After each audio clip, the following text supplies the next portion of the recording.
Hello, hello, hello. Well, it didn't rain yesterday, so I took off my acting silly rain hat.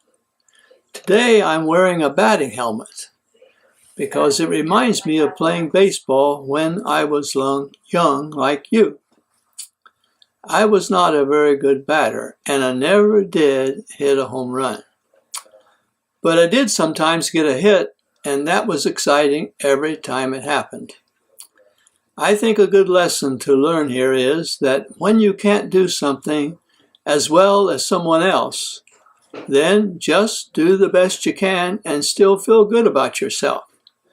That's a good attitude, and a good attitude will take you places in life. In fact, a good attitude is a lot better than even a baseball home run. Are you ready for the story of Abraham, part 3? Here we go.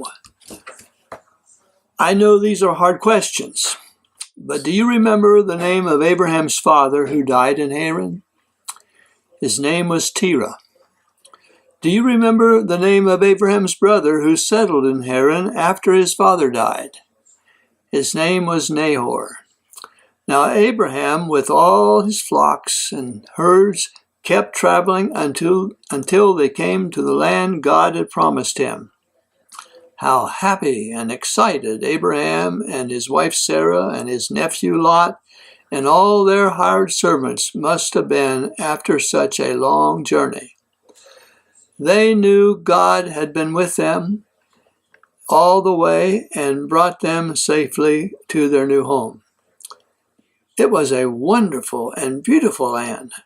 There were a few cities and villages where the Canaanite lives, but Abraham and his people chose not to live in the towns.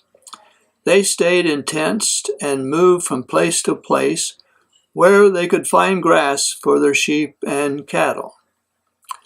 Now here's something really important. God met with Abraham in the middle of the land near a town called Shechem and reminded him that this land belonged to him and his children and their children forever. Abraham then built an altar and worshiped the Lord. Abraham's next stopping place was at Bethel, about 20 miles south of Shechem. It was one of the highest elevations in the land, with beautiful views in every direction. Abraham built another altar in Bethel and worshipped. And he did the same thing later when he moved on to Hebron, still exploring the land.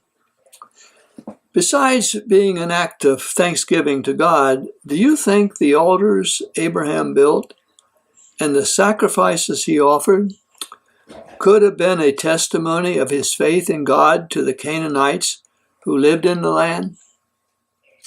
Don't forget to come back for more of the story.